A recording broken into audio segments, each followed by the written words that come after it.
mainstream indicators into perhaps performance agreements, annual performance plans. And in a country like South Africa, we have committed to so much legislation, and it's all glowing and wonderful. We all give ourselves gold stars for that. But in reality, women are still facing inequalities, and we see also the absence of men in the gender conversation. So the mainstreaming of equal relations, equity issues is not really being taken into consideration. Great. And on that note, I will be quiet. Thank you. Thank you so much. Thank you so much for sharing. Anyone else wants to share something on what they think? Thank you. Susan, please go ahead. Thank you. Maybe just to add that a gender policy must be something that is clearly outlined, the procedures, the processes. And I think just to add on to what Natasha was saying, it must be something that is breathing and living, something that is quite tangible. And that in my organization, we have either a 50-50 policy, and if it's not there, I can do this to question it and so on. So it really has to be something that is specific and clear and known by everyone in the company. Thank you, Susan. That's an excellent point. Anyone else would like to jump in and give some thoughts before? Okay, cool, everyone's fine, but please feel free to also please contribute to this conversation, because a gender policy doesn't really work without input from everyone. I'd like to touch on what Natasha said. That's absolutely correct. There's often a confusion that a sexual harassment policy is a gender policy. A sexual harassment policy is a sexual harassment policy. Those are two separate things. That being said, how many of you in the morning think about what you wear before you go to the office, if you are going to the office? I know I do. It's something as simple as that you have to check. Are my clothes too tight? Is it too revealing? Am I dressed in a way that's going to attract attention from a man that I don't want to get? So, just going to work in the morning, getting into the office as a woman is just labor itself. Because men don't have the benefit of, they have the benefit of just putting on a suit and tie or shorts and t-shirts or whatever and going to work. They don't have to think through their entire outfit, because we have to think that this is going to get me attention. Is it going to be read in a way that, oh, well, she's dressed like this because this is the kind of woman. Women in the field, specifically women who work as reporters in the field or even in the office, have to consistently think about these things. And I think that also needs to be part of the education in a gender policy, is that how do we kind of change the point of view? Ideally, it should be, it's as simple as we should all be treated equally. It's really, that's what it is. It's simple as that. But that never really gets translated, because now we've got to have a conversation about how do we make something tangible. And there's a few things we can do. I think the first thing is important that, yes, it has to be practical. It has to be things, it has to have things that are practical, that can be adopted quite easily in the newsrooms, because we're speaking specifically around that. It also has to have things that have to happen over time, because we're not going to win everything in one policy. You're not going to get everything that you want in one day, or 2 days, or a week, or a month, or a year. These things have to happen over a series of time periods, if that makes any sense.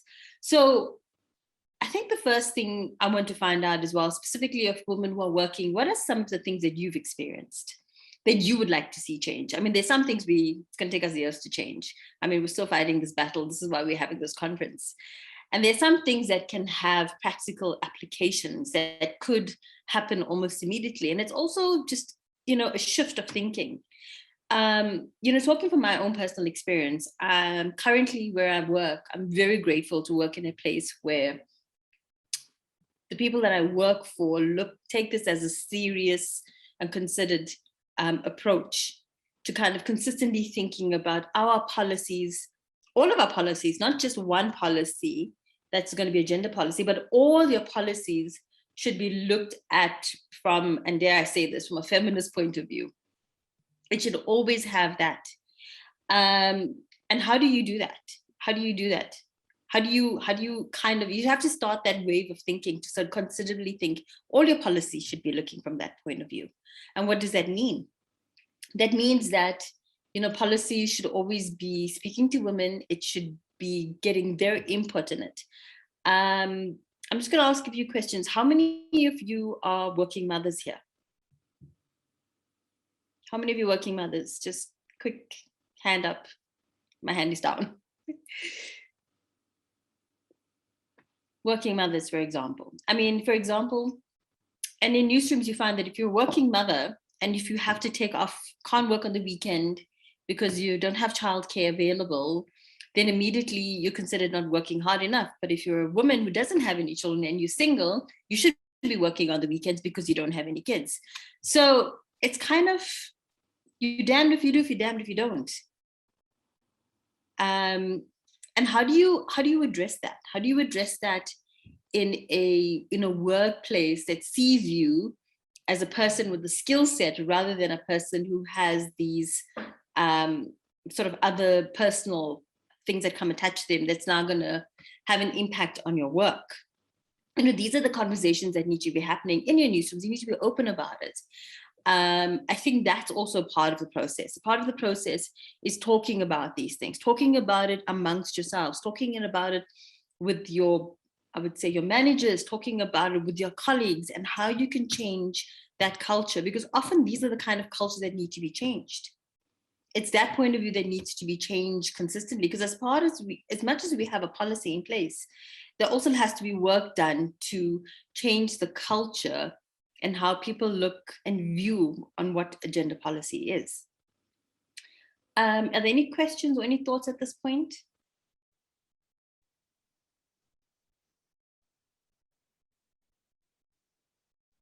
Cool. Some of the examples I can give you that we've implemented in our newsroom, and we're very grateful because, like I said, we're lucky because we work with a lot of women. So a lot of the policies have been kind of structured around that. So one of the things we've done is, in terms of our leave policy, we looked at that quite clearly. In terms of maternity leave in South Africa, for example, you get 3 months. 3 months, correct me if I'm wrong, I think 1 month of that is fully paid.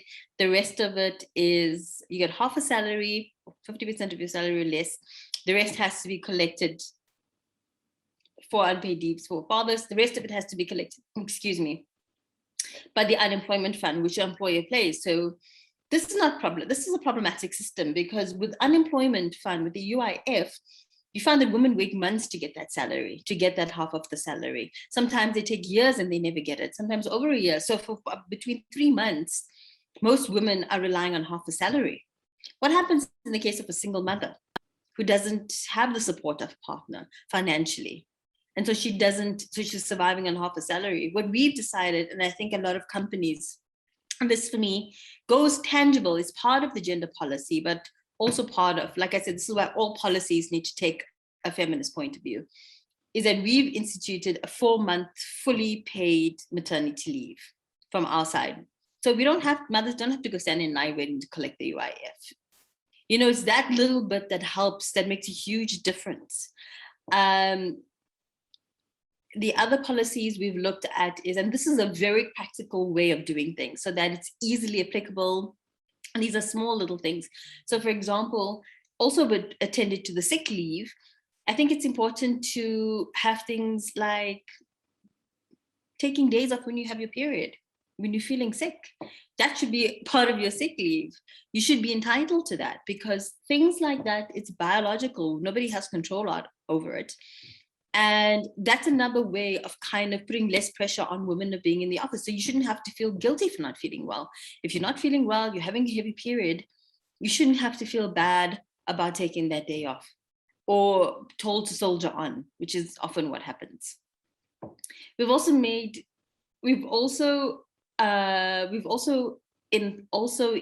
added, thank you, Natasha.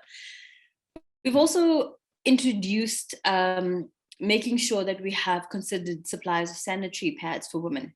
For women in our newsroom, there's pain pills, it's free. There's tampons that are free. There are pads that are free.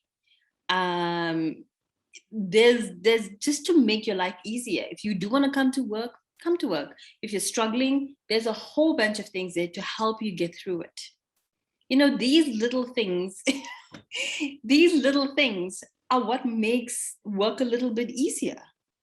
It's what helps you get through the day, because, you know, as much as giving you support in your work, you also need support in other parts of your life.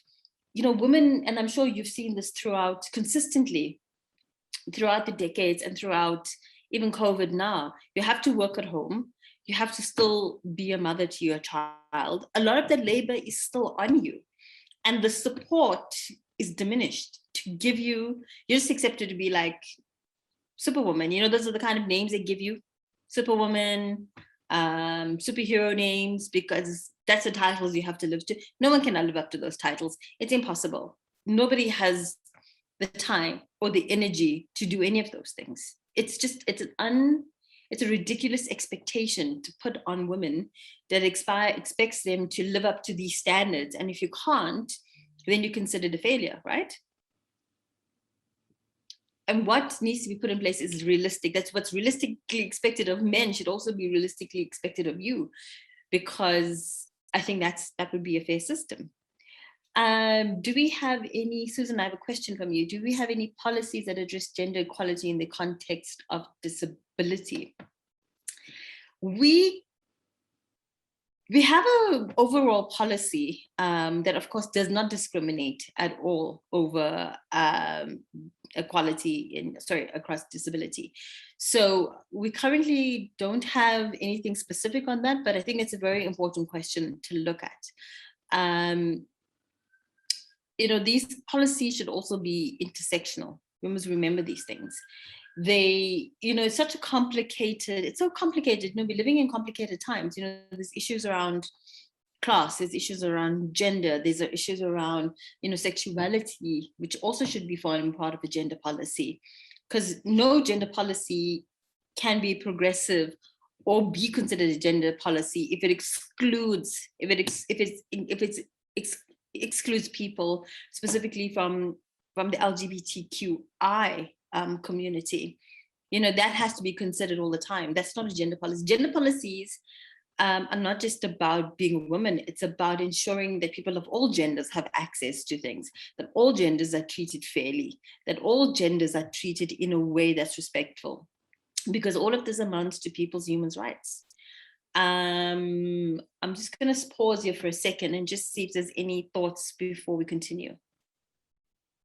Anyone?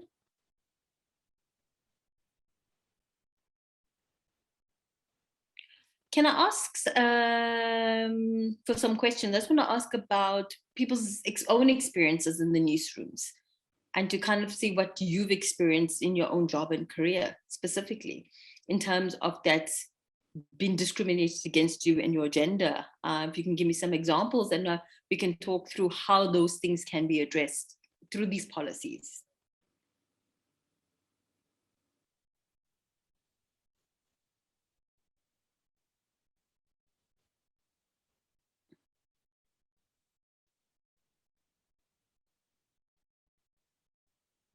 Okay,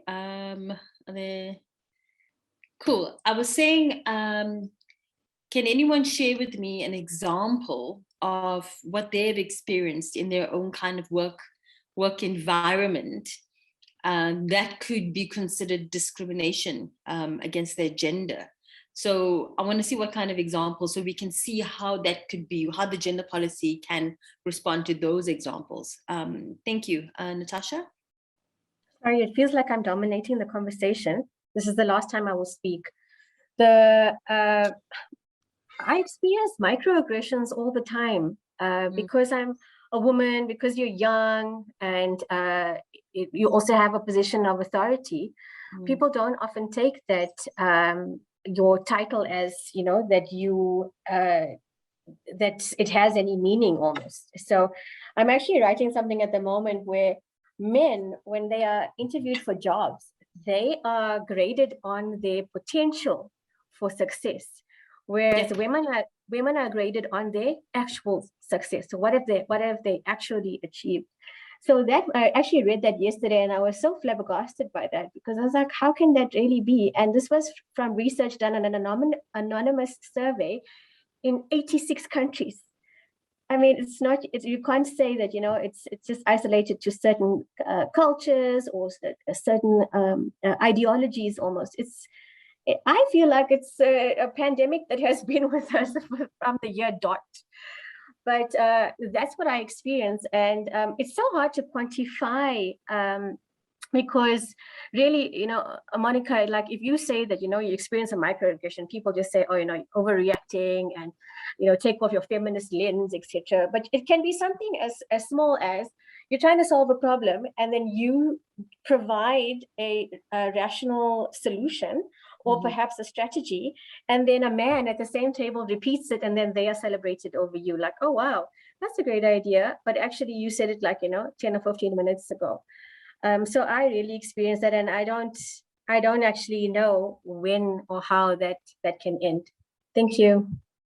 Thank you. Thank you so much. I'll return to your point. I'm just making a note here.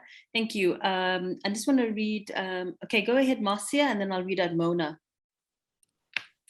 Hi, thanks a lot. I'm not really into the media industry per se, but I am a PhD student. I've done media, and I'm also working on media and gender representation. And I just want to make make mention of a point I saw one of these days on Academic Chatter, where women were complaining about how they're thought to be an inconvenience. They said women with children are an inconvenience because every time there's something that happens to the children, they need to dash out of the office. Anytime there's anything that's happening with the school, with the children's school, they also need to be out of the office. And that just kind of made me wonder, with everything that's going on in terms of gender debates in the workplace and everything, the responsibility of care still largely lies on women. And you'd barely find male counterparts, going out of their way to try and attend to any issues relating to their children, whether the children are sick. And I think that's also a disadvantage on the part of the women, because as a female, in the workplace, if your child is sick, you need to take time off. And when you also need your own personal time off, I don't know how that can be addressed in terms of, gender policies. Because, if we were to try and get men involved to the extent that we share the responsibility of care, I don't know if that's possible, but also for us to also have women getting more, leave days to attend to all those emergencies, because definitely it's going to be a long time before we can rely on men to do that. Yeah, thanks. Thanks. I think you also make a very good point there, Marcia, is that women are vilified for it. Women with children are often vilified because I have to pick my kid up from school because maybe I can't afford proper childcare. I just don't have the money for it. Or I have to do this because this is my child is sick, I'm the only one available. Also, when men do it, they're considered, oh, what a great father. They're immediately patted on the back and they'll be like, oh, he's such a good father, look at him. How wonderful. This is just lovely. This is amazing. Whereas the woman is considered a liability. It's also like exactly what you just pointed out. How do we change that narrative? And I like the idea of allowing women that space to say, what is your schedule like if you have children?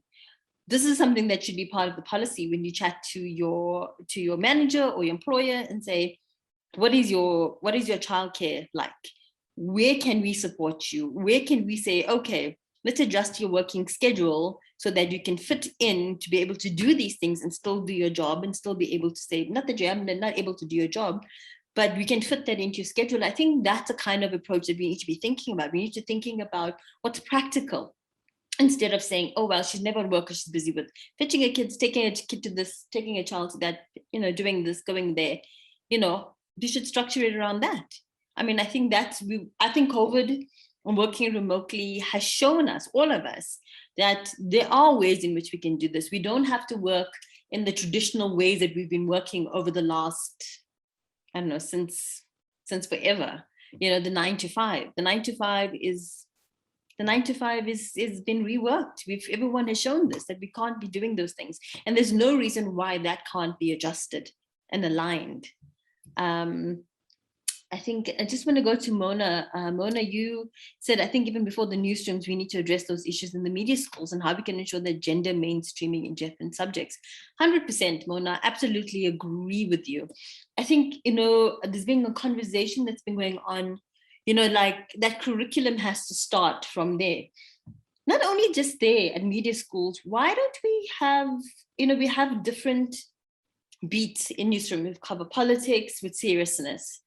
We cover health with seriousness. We cover, what else do we cover? Education. Why don't we have gender as a beat? Why isn't that something on its own?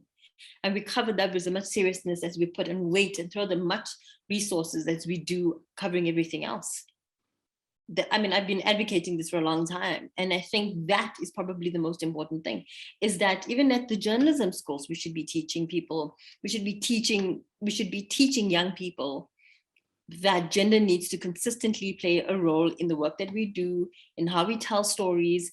Everything has to be, I mean, we're still telling people that you need to get a woman expert. How many times must we say that? Like, why do you have to say that consistently? That should just be part of it. That should just be a natural response to things. You don't have to consistently say to your writers, but, oh, we need a woman comment. We need a woman to be commenting. Look for more female experts. I think Susan says she went for a job recently. She was asked questions on whether she'd like to have a family in the next 3 years. It is discrimination, Susan. If it feels like discrimination, it is discrimination. As you know, how much is placed on families is placed on women, and how much. That's absolutely right. That's absolutely right. Just to go back to Natasha's comment on microaggression, there's not much we can do about that, unfortunately, Natasha. You know, if you're specifically a young woman, if you're a young woman of color, you're immediately, all the odds are stacked up against you. If you're a young woman of color in a position of authority, all better off. I'm sorry, I know it sounds like doom and gloom, but having anyone take you seriously is so difficult, because you're consistently having to prove that you deserve this job all the time, whereas a man doesn't have to do that. He doesn't have to prove himself. He's given the privilege and the respect that he deserves this position, whereas you, any of you as young women of color or older women of color in a position of authority, you have to consistently prove yourself. You have to consistently prove that you deserve this. You have to consistently prove that the decisions you make are fair. You have to consistently prove to everyone that you deserve your position. I mean, that in itself is just exhausting. It's exhausting. I mean, that is also tangible to things that have a huge impact on your mental health. That's something else that needs to be considered in a policy, is the amount of strain and labor and mental health impact it takes for you to have to deal with this kind of stuff, which men frankly don't have to deal with. They have the benefit of, like you said, when they're young, they're just considered to be great. They have the benefit of mentors. How many of you had the benefit of having a mentor in your life, in your career? Just to show of hands, if you did. Someone who groomed you and thought, this person's going to be great. Let me help them be great. Let me help them and guide them to be great. How many of you had a mentor? Please, I want to see, please put your hands up. I see one person. Anyone else? Susan, I don't know if you had a mentor, if you're just clapping. Anyone else? No mentors. No mentors. So that's the other thing. When you're in a position of authority, men get a mentor. They have support throughout the entire time. Women, if you're lucky, you might have a mentor, but you don't have that considered support towards your entire career. There's no support structure here for you. So when you get to a position of authority and people say, oh, wow, look, she's failed.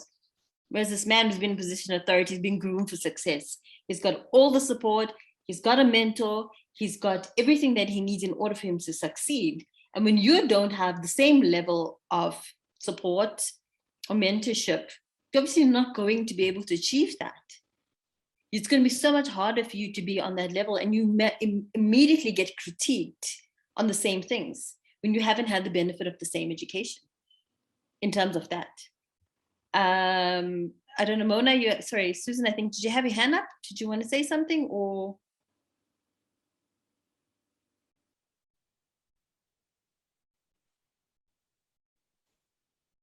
Cool, I just want to read some of these comments. Okay, cool.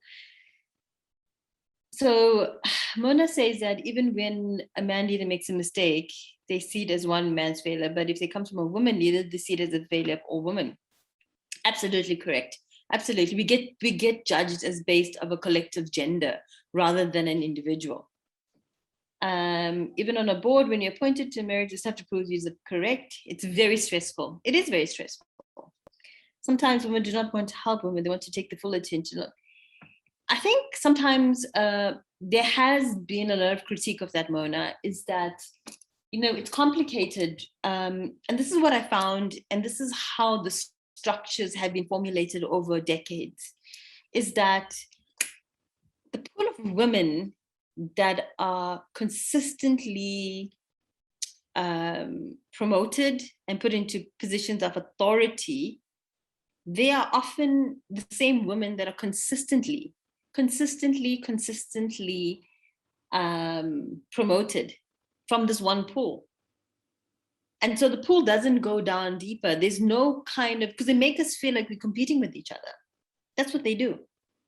They say there's only so many spots in the world. There's only so many spots here for women. There's only so many top spots. And we have this many women and this many. So you have to compete with each other. And they put us against each other. And then it becomes a competition when we should actually be competing with everybody. Whereas the men have a wider pool and they have much bigger options available to them. So they're not really competing with each other because everyone's got a job. Everyone's available. There's a spot for everyone. There's only a spot for so few of us. And I think that is the other problem, is that we need to stop turning against each other, but also supporting each other. But also at the same time, we need to be wary of, you know, there's often I'm going to say this in a way that might be construed complicated, but you know, there's often a mistake of convoluting identity politics in regards with what a feminist is being. It's about giving people an opportunity, but it's also making sure that people are doing the job that they deserve. You can't just say, oh, well, I'm going to give her the job because she's a woman. If she's not good at it, she's not good at it. Some people are not good at their jobs. And do we not kind of hold them accountable because they're women and we have to see into supporting women, or do we have to hold that person accountable based on their own merits? I mean, this is a question I'm asking. I mean, these are some of the conversations we also need to have with ourselves.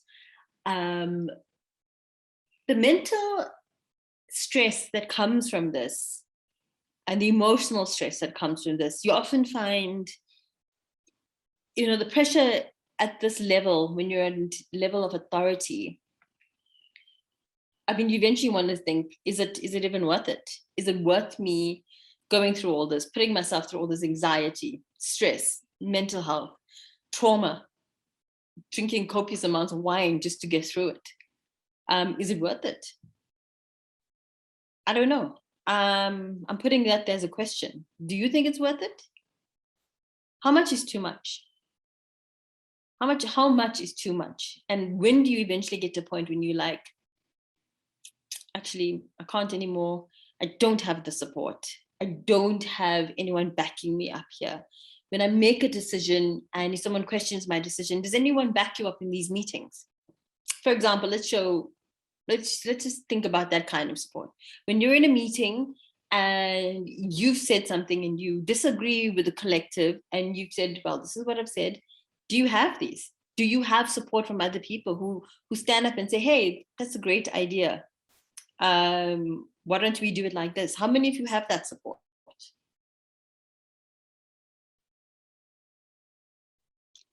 Ammonia. Sorry, did I pronounce your name correctly? Is your hand up?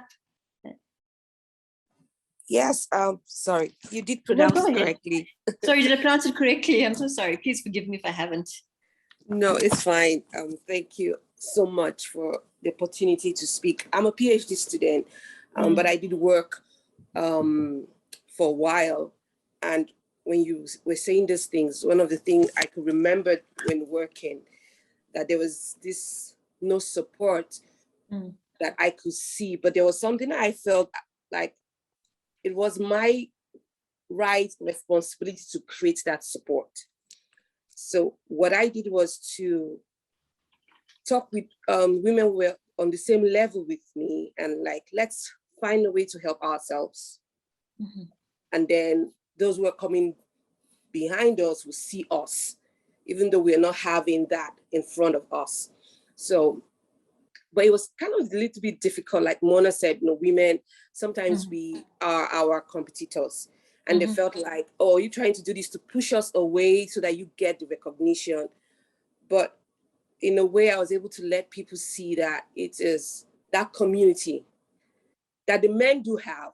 You see the cis men, whatever, whether they're in a high position or not, they build that community.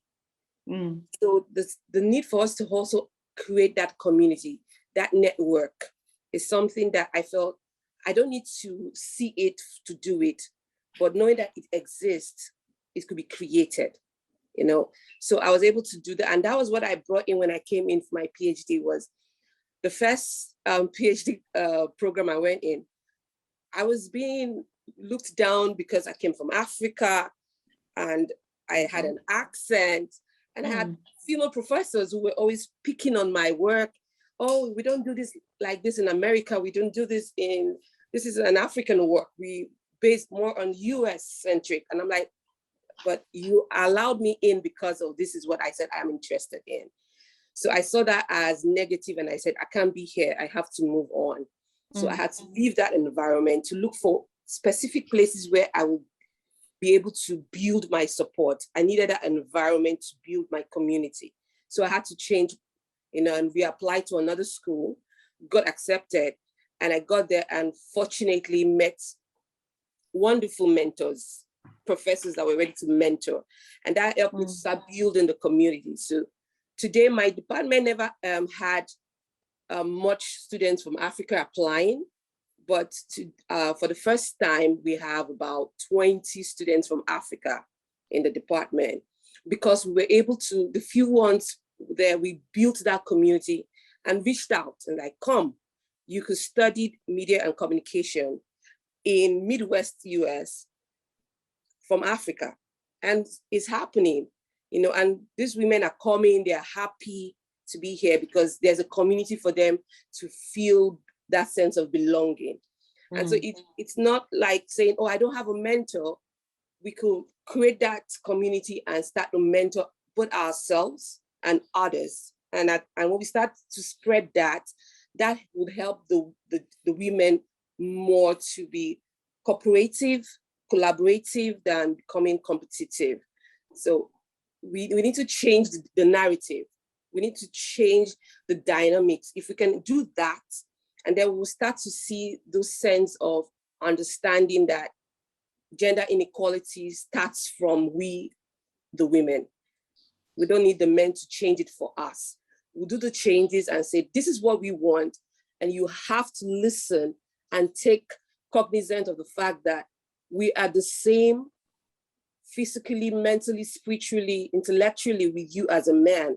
And I think when we start pushing that narrative, it might also force, the men to try to see things differently and will not try to put us down, giving us ceilings that we have to break for us to reach, and make it that if it's not one person, then you can't be there. It has to be just one person to represent the woman and folk.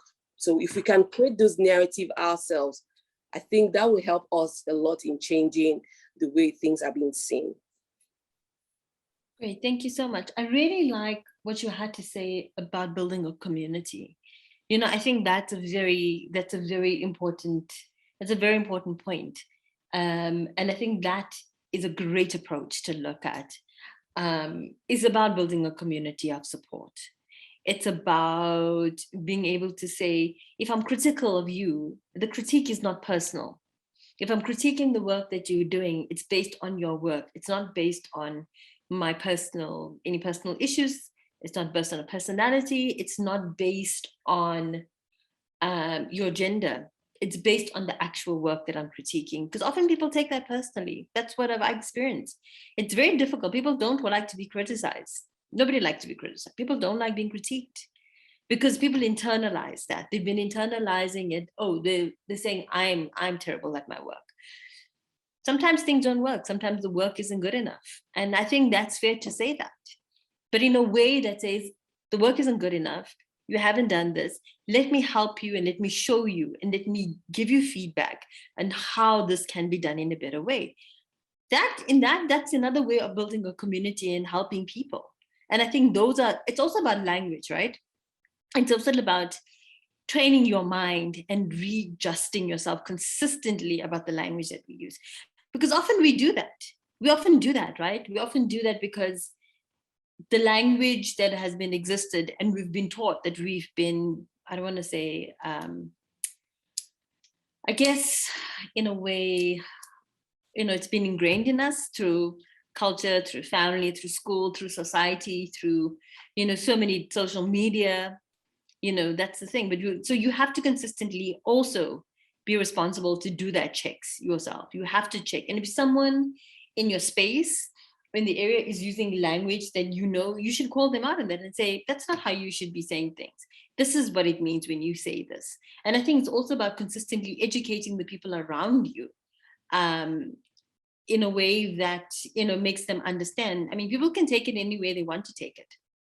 They can take it in a way that's negative, or they can take it in a way that looks at them wanting to be understanding and growing so that they can, perhaps create a better environment or community. I just want to read a few more of these. Cool. Dorothy made an interesting. To be fair, Dorothy, yeah, that is a very fair comment. I mean, that gets happened often. Once at the top, I'm going to read it to everyone. Subordinates tend to undermine women bosses. And when she puts her foot down, she's labeled a bitch. I mean, my favorite one. If you are quite hard on somebody, you disagree. Oh, well, she's just being a bitch. I mean, that's such a school way of describing. I mean, I would think after decades that people will come up with a much better way of insulting us rather than just saying she's a bitch. I mean, it's not that very clever. But yeah, men don't have that critique. So how do you also know how to criticize and showing the motives? How do you kind of deal with that kind of thing? I mean, how would the policy kind of generated deal with these specific type of issues? How would it address that?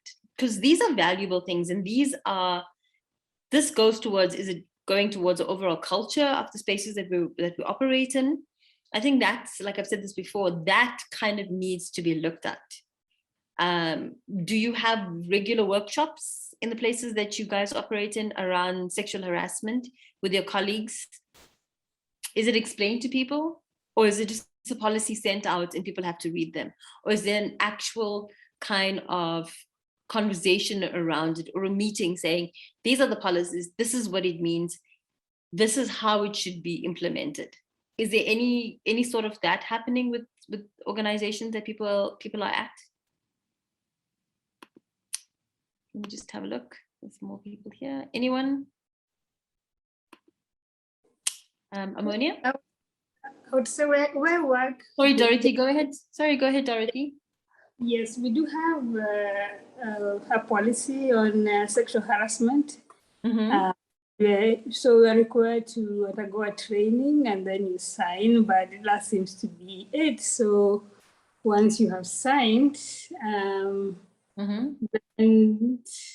there isn't additional efforts to keep this conversation going. So it's only when a problem occurs and then. So there's no mechanism in place. There's no mechanism in place so that the policy is continually, there should be, is there like posters, for example? Is there a poster that says, this is like a consistent reminder. So it should be in your face. Is there any of that kind of material available? Or pamphlets, for example, that can be distributed? Yes, that happens. I've seen posters when the policy was developed like 2-3 years ago. So there's a lot of activity around that time. And there were posters about meetings to discuss this. But now that it's in place, it's they just made sure that everybody attended the training, and then we haven't had. So the development of it was very inclusive, but after that, we've just gotten one training and signed that we understand, and I think it's like, yeah, that's done and dusted, yeah. Okay, let me ask my next question, and this requires a show of hands for everybody. How many of you have been sexually harassed in the workplace? Just put your hand up. I can't be the only one. There must be other people.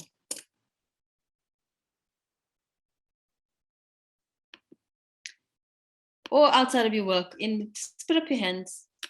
How many of you, whether it was a comment, whether it was physical, doesn't have to be, like, just, just a comment or whatever. How many of you faced that?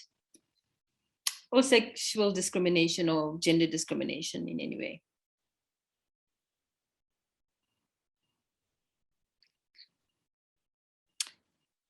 And how many of you actually reported it?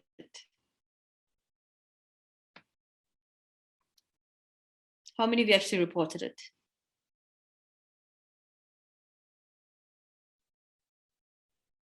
Four of you. Three of you, is it three of you that reported it? Why didn't you report it? Why did no one report it, even though there's policies in place? I just want to see what you think. Didn't have a positive outcome. There's no mechanisms to report it. What else? Let's see. Susie, do you want to share? And then Ammonia. Sorry, I keep butchering your name. I don't know if Susie wants to share that with us.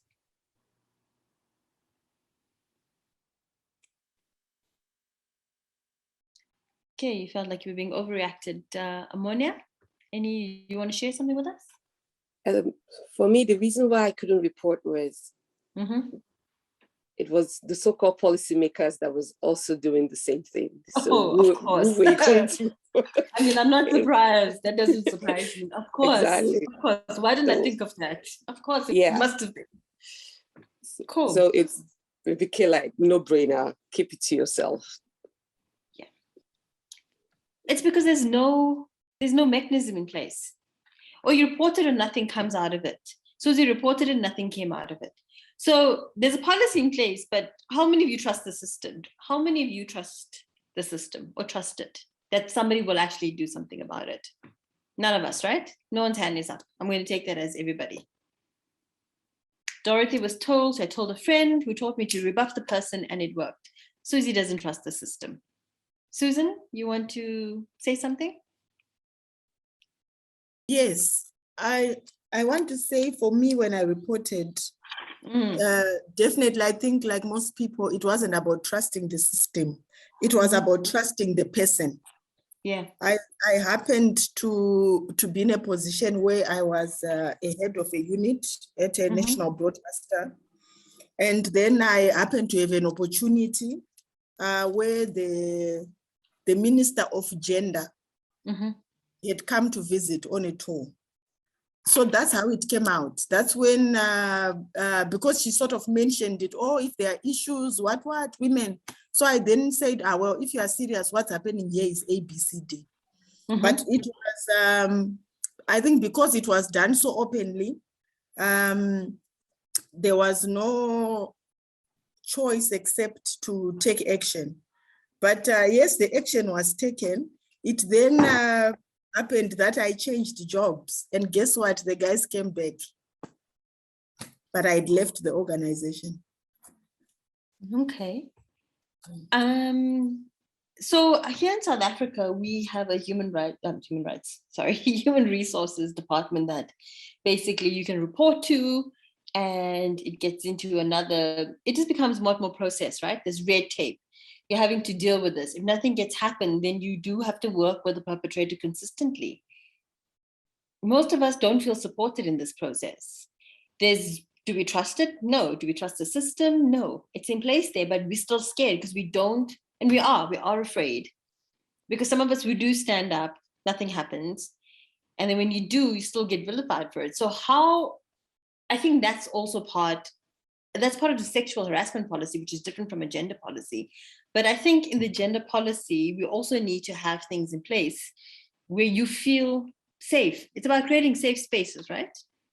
Creating a safe space and creating a place or trusting a person in your organization that you can go to and say, this is what's happened to me.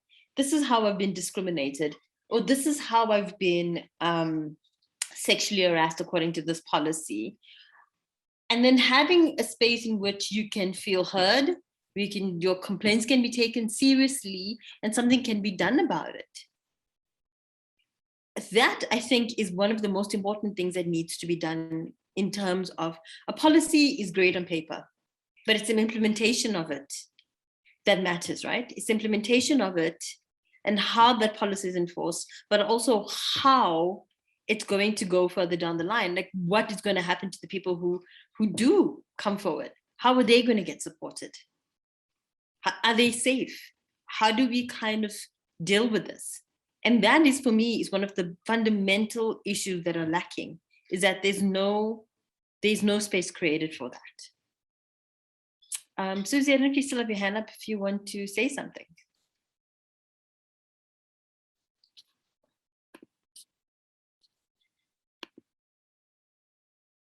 Okay, maybe not. Okay, so those are some of the things we can talk about in terms of, I mean, it's such a vast thing. I think what we need to do is start breaking it down. So what are some of the things that you would like to see in a gender policy?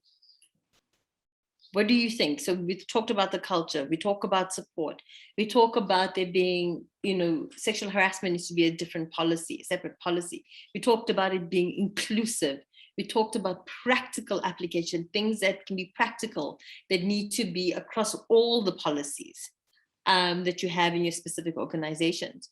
What are some of the things that you think that you need, or do you think that's going to make an impact in your life in terms of whether it's support for your job, support for you outside of work, support for you in terms of your mental health?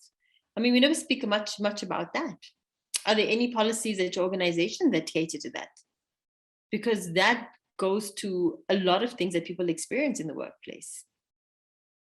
Does anyone have anything like that, any kind of policy that looks around that? Natasha says items that influence behavior change, for example, penalties for not including women on key projects.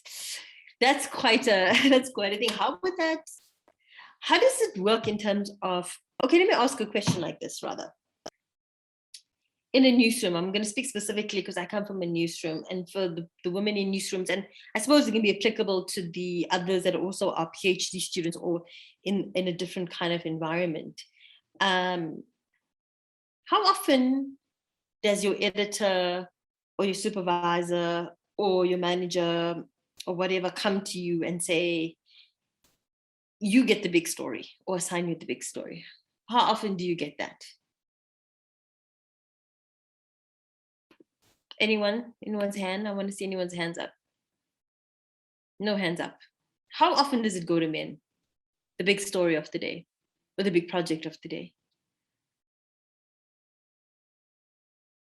All the time, Natasha says. Anyone else? And speak to some of the women that come from newsrooms.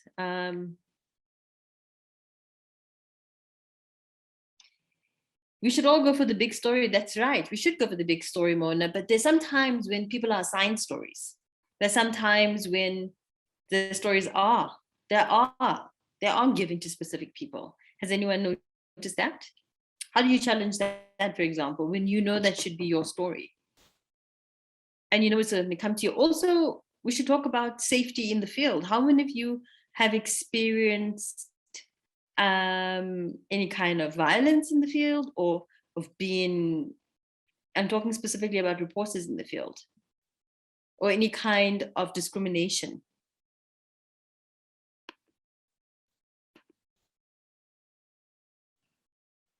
This is also key events, that's correct. A lot of people do get, if you're looking at key events, we look at who gets sent. How many of you have had opportunities to be sent on things that you haven't done yourself? How often have you considered for these opportunities? So if you've got a big international trip that's coming up, how many of you, how often are you considered for this? And should, of course, yes, 100% be considered on the basis of merit. But how often in your gut is it telling you that this position or this wasn't given on the as a benefit of merit? 9 times out of 10, right? Is that fair?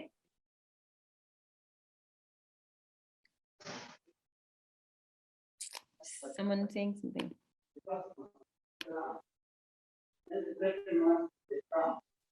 Gregory? I think your mic is on. Okay, Mona says she has a young woman colleague, fresh graduate. She's responsible on the Afghanistani file in the Arab world. She sent an email to US President on the formal email. She got an exclusive interview. She went an extra mile to be outstanding. We need to go for that. I think everybody does need to aim for excellence. Of course, Mona, I definitely agree with you. I don't think it should be hindering you, and you should kind of just be given, and think you should be given an opportunity. What I'm saying is that opportunities should be created fairly, that it shouldn't just be one person or the other that just gets the same opportunities, and you should get the opportunities based on the level of work that you're doing and based on your merit. But how often does that really happen? How often? In my experience, not often at all. I've barely seen that happening. I've seen most of my male colleagues in my previous who didn't have to work that hard to get the opportunities. They were just given to them. They were just like entitled to it. Whereas the women had to consistently work hard and hard and hard and prove themselves. Did they get opportunities? Often they didn't. They didn't, because they just didn't, in their minds, measure up. So it's what I'm saying. It has to be fair. It has to be balanced. And there's often no mechanism in place to kind of monitor that and figure out how that is going to get done, or how do we kind of make sure that it's equitable and that it's fair? Because that's basically what we're saying. We're saying that the gender policy is a policy that should be fair. It should be based on merit. It shouldn't be based on your gender. That's essentially what it is, right? How do you change that mindset, though? How do you change that mindset? We're not going to change it in the world. I mean, that's a long game. Everyone is still busy with that. How do you start to slowly change that narrative in the spaces that you're working in? Because if you're consistently talking about it and saying, this is how things should be, this is how we need to be working, this is, we should be thinking about a gender approach, we should be thinking about a feminist approach in the work that we're doing. How do we do that? How do we do that consistently? Because immediately you just get labeled, oh God, here's that feminist again on the soapbox. Oh, she's just complaining about unequal. Women have the right to vote. What else do they want? I love it how men jump to that all the time, because they think that's all that we need is the right to vote. That's like literally been my favorite one. Speaking out, okay, fair enough. And holding people accountable for their behavior and aligning with progressive men who can be allies. How do we, let me go back and ask this question then. How do we hold people accountable for their behavior? Are you saying that in the workplace that we start creating almost like a policy in place saying that if you don't do X, Y, and Z, these are the penalties of that? How do we do that? How do we hold people accountable? Because that can be great in one sense, but it also has the danger of immediately alienating people and pushing people, because you also want to kind of teach people at the same time. It should be teachable moments. We should be looking for teachable moments in this. And not everything is a teachable moment, but we should also be thinking about, because you want to change the behavior. Some behaviors can't be changed, but it's something that we need to, and should we always be doing the work as women? I don't know. But yeah, policies can go so far. People don't implement them out of fear. That's the other thing. That's also correct. We don't tolerate sexist jokes or comments. And that should be shut down immediately. And I think comes in where our male colleagues play a very important role in this. You know, very often, instead of shutting down the other men for making sexist jokes, or how do we shut them down? The other men should also jump in and say, hey, that's not okay. But how often have we heard that? How can we build a safe and positive, encouraging environment rather than talking? Okay. So how do you, Mona, interesting comment. Can you elaborate on that a bit? How do we do that? How do we create a safe and positive rather than talking about sexual harassment? Is that something that happens in the spaces that you work on, that they can't separate the two? Engage them in conversation. Okay. What is a safe and a safe and positive environment? What does that mean to people? Does that mean an environment where you feel safe to express yourself, where you don't feel alienated, and you feel safe by saying what you needed to say instead of feeling like you're going to be attacked? Is that the kind of safe environment you're talking about?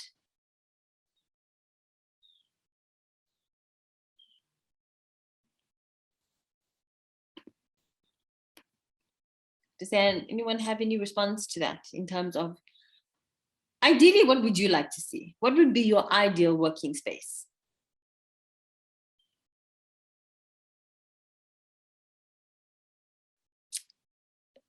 What do you think would be ideal for you?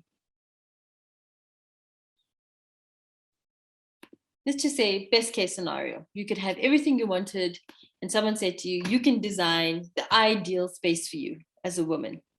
What would you design for yourself and for others? Respect, appreciation, yes. What else? You want to be heard, right? You want to be heard and be taken seriously. Not afraid of others' judgment. What else? Places where different views are heard. That's a good point you make, Ammonia. I just want to kind of go back to that. Welcome diversity. Yes, definitely. My next question is, and I'm looking for some engagement here. And I think this is a very important point, and I've made this quite early on. You know, it's one thing to be a woman and it's difficult. What is it like being a Black woman in these spaces? I want to hear, what is that experience like? What are you facing? Because it's going to be much harder. It's going to be much harder. It's going to be much more harder.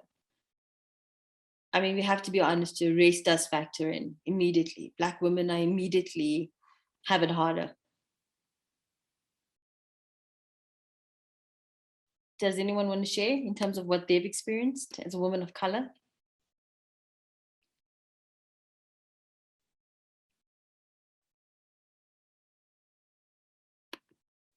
An oddity.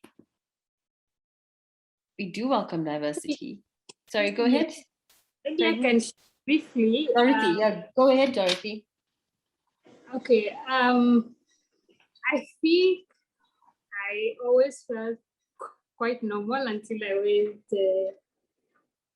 to study abroad and worked for a little bit, and then you find that you're not an individual, but you're judged based on this set of assumptions that have been there for a long time. Mm-hmm. And you can't really break free. So whatever you say or whatever you do is not judged based on who you are, but on what you expected to be, on these assumptions that have been held for such a long time, that it becomes very difficult to know how to navigate your way around. So I had several experiences, but just sharing one.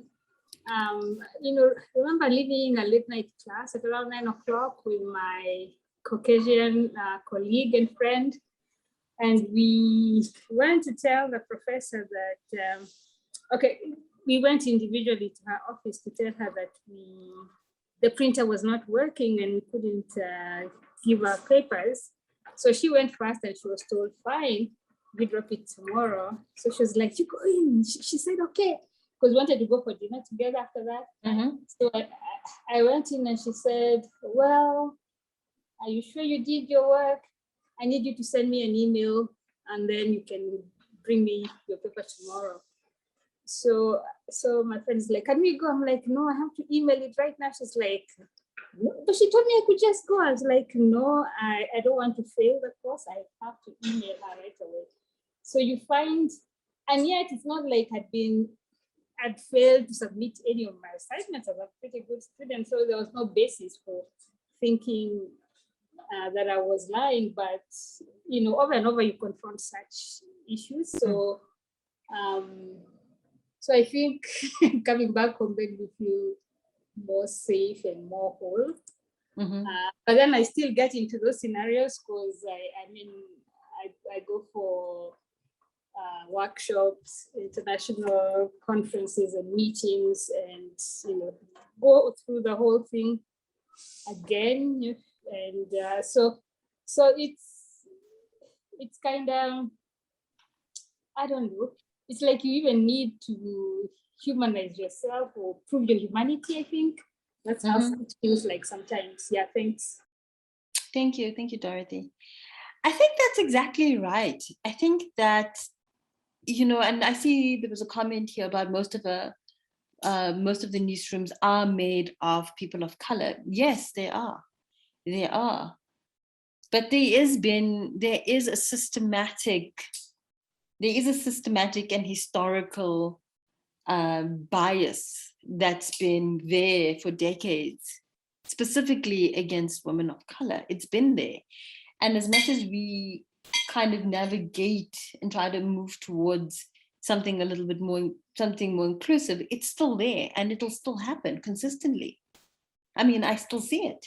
I still see it considerably. Like if I'm in a position of authority and say my colleague happens to be a man and a man of color or a white man, he's considered to be more serious and his decisions are not challenged in a way that mine are ever. I mean, what am I supposed to read from that? Am I too sensitive? Am I overthinking it?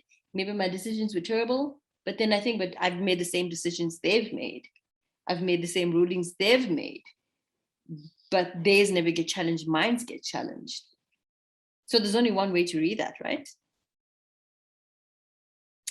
Thank you, Amonia. And then Sarah says, I think the related question would be about ethnicity. Our societies are ethnically diverse and some groups tend to dominate economically and politically. And then Mildred says, women journalists are seen as weaker objects, and I think that must stop. How was that? I'm interested to hear more from maybe Sarah. Sarah, do you want to share a bit more?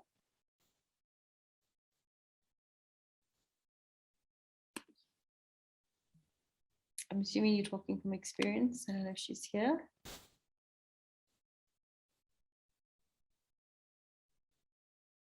Okay. I just want to return back to the issues around healthcare and mental health specifically. How has this impacted on you? How does it impact your confidence? Do you feel like you start to doubt yourself? How many of you feel like, this consistent kind of discrimination or lack of support, or you consistently having to prove yourself?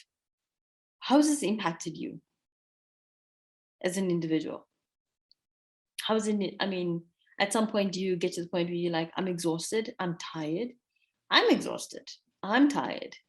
I've been a manager for a long time now, 3 years, 4 years.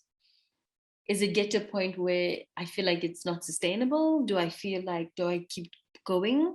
Do I feel like I'm just tired all the time? I mean, always in fighting mode. Yeah, that's how you feel. Consistently in fighting mode, because people will fight you every step of the way. And it's for little things, it's for the smallest things. And you just like, oh God, I'm so tired. Just need a break. Can you not fight me on one thing? Also, when you're busy fighting the system and you're fighting against all of these things, when you actually have time to do your work, how much energy you do then have to do your work? Because you've got to muster the same kind of energy, right? The same amount of stamina to do the actual work versus fighting against all of these other things at the same time. So how much energy are you supposed to have in you to make sure you get the work done? But you're so tired from just literally fighting the system day in and day out. How do you even manage to gather yourself? It's exhausting. I'm exhausted. I mean, who's exhausted here? I'll show of hands. Not just because it's the end of the year, but I'm exhausted. I'm exhausted. How do you kind of navigate that? Where do you get the energy? How do you find the support? How do you get up every morning and say, oh, let me just do this again? You know, do I have enough fight left in me? Do I have enough stamina left in me? How do we balance these things? And I think this is why a policy needs to be, the gender policy needs to take all of these things into consideration. Because at the end of the day, I mean, we're also human beings, right? We're people. We're people with real thoughts and feelings and anxieties and stress and personal things that we need to deal with, this, you know, in our lives and our families and all of this. And we've got to also weigh that against in our work. And I think any kind of policy needs to look at this in a collaborative way. It needs to look at what are the real life experiences of the people who work here. It's got to be thoughtful. It has to be progressive. A gender policy that is not progressive is not a gender policy. It can't be, because then it just excludes people.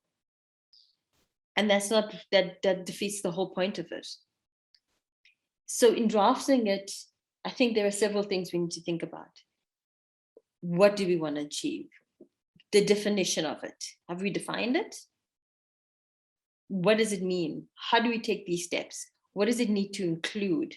Who is included in this gender policy? Everyone, right? Everyone.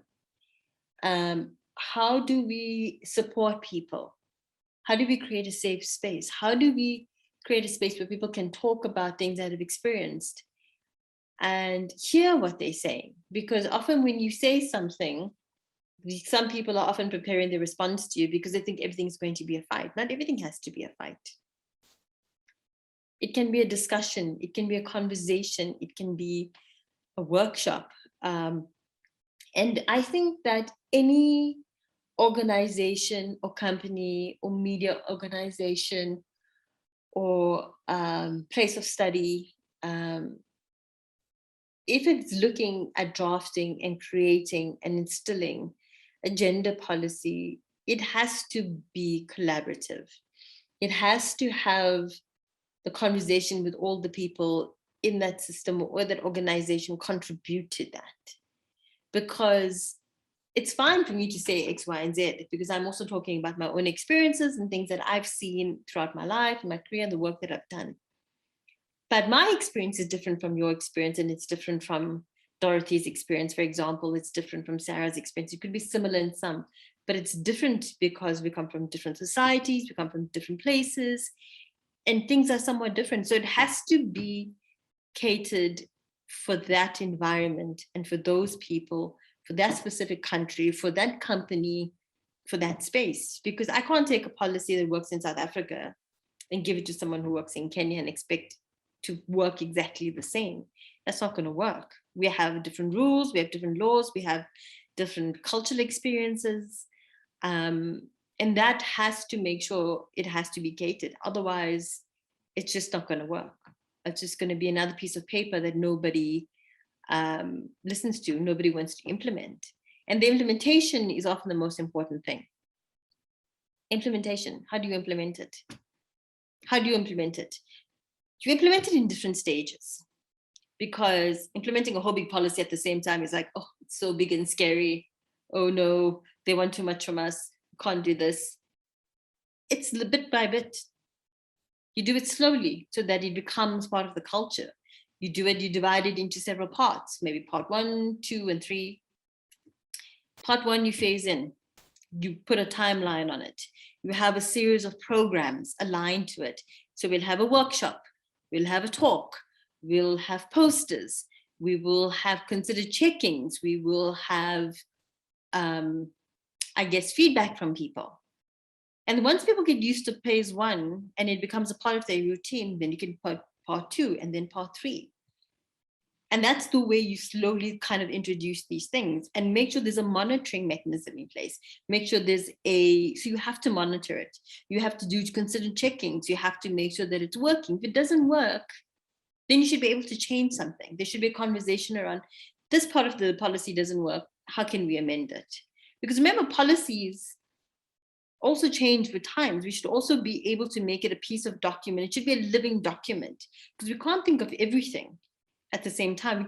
We can aim for things, but we should also be a document that's living and growing with the people and their experiences so that it can move with it. It can move with you, it can move with the times, it can move with society, so that it forms part of a culture that we want to see evolve in later on. So that, and I think this has been my worry specifically for me, being in the media for a considerable number of years, is that I don't want the young people, specifically the young women who are coming into this specific field, to have the same experiences that I had. I want it to be better for them. I want their experience to be better. I want them to feel supported. I want them to feel like they can speak out.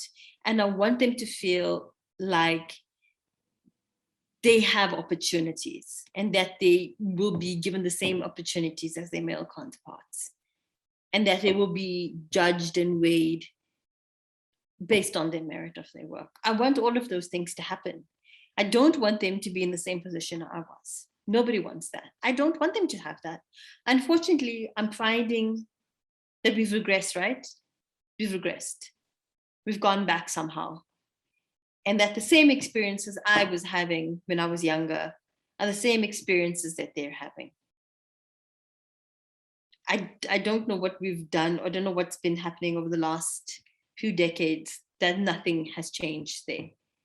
And that the same problematic people who for decades have been consistently making sexist jokes in the newsroom, those people are still there. They're still making those same shitty jokes 10 years later, 15 years later, 20 years later, because no one's called them out on it. And it's accepted as funny, or, oh no, he didn't mean it that way, because no one's bothered to do it. You know, that kind of behavior hasn't changed. So it still exists there. There's specific things within that culture in those spaces that people have not challenged. And even if they get challenged, there's no support for that challenge. And this is why I think it's very important, what Ammonia said earlier, is building that community. It's building that community. Is there, you know, what I think is one of the things that I wish I had as a young editor, when you become an editor or you become a manager, is that there's no kind of support group, like where you can meet with other women specifically and talk about some, because the issues that you relate to specifically come from your experience as a woman or how people relate to you as women. And there's no kind of support base, like you can talk about it, you know, bitch about it and say, hey, I'm dealing with this difficult person. I don't know how to navigate, because we're not experts in this. We're not experts in the human condition. Some of us may be studying it or have PhDs in this, but most of us don't. We're not experts. And we have to figure this out ourselves. Are the management programs available? What do those management programs look like when they say, oh, well, go on a leadership course? Is it catered for you specifically to deal with issues around, you know, confronting gender biasness? Or you sometimes think, oh, I may not be sensitive, because that's what you often think, right? I'm being too sensitive. Let me not be too sensitive. Be sensitive. There's nothing wrong with being sensitive. Of course you should be sensitive. You should feel how you want to feel. People shouldn't tell you how to feel. Your feelings are always valid. And if you're feeling slightly sensitive about this, you should have a space to say, hey, this is what's happened. I don't know how to deal with the situation. I'm feeling a little bit sensitive about it. How would you manage this? Often you've got to, as a manager or as a person in authority, you have to figure this stuff out yourself. And that's hard. That's hard because, like I said, you're not an expert in the human condition. So how do you figure this out? And I think having a policy in place helps you to slowly get closer to, a definitive answer. If not, it does aid you. It aids you to think more clearly. It aids you to kind of say, well, this is definitely this is definitely not that. And it actively starts changing the narrative. It actively starts creating safe spaces. And it actively starts creating a space where these conversations can happen. I'm going to leave it at that for now and take a round of questions.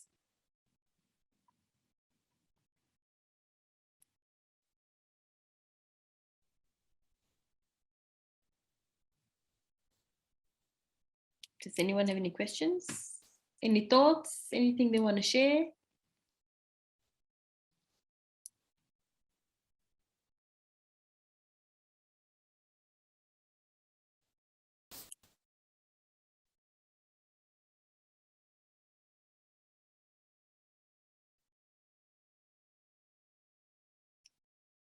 Okay, I'm going to end the session a little bit early because I think we've gotten quite ahead.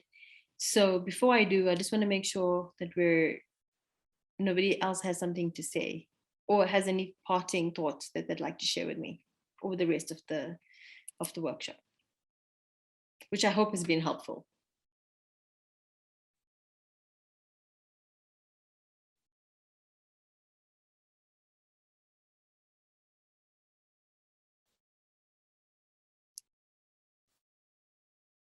Okay.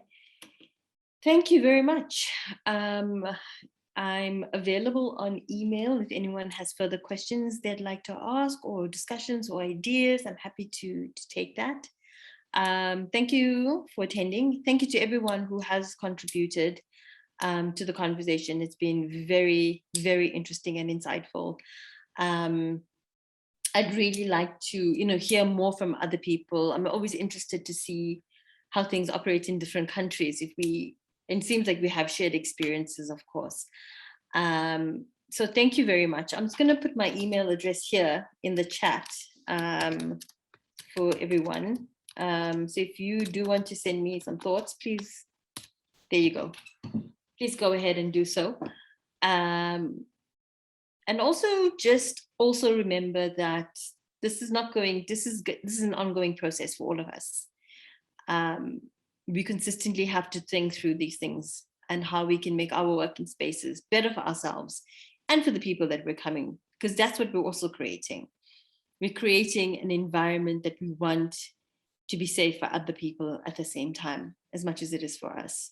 It's hard work, but I applaud all of you for being here. I mean, that's already doing half the battle. So thanks to everybody. Have a wonderful time. Enjoy the conference and take care. Thanks, Monica. Bye. Bye.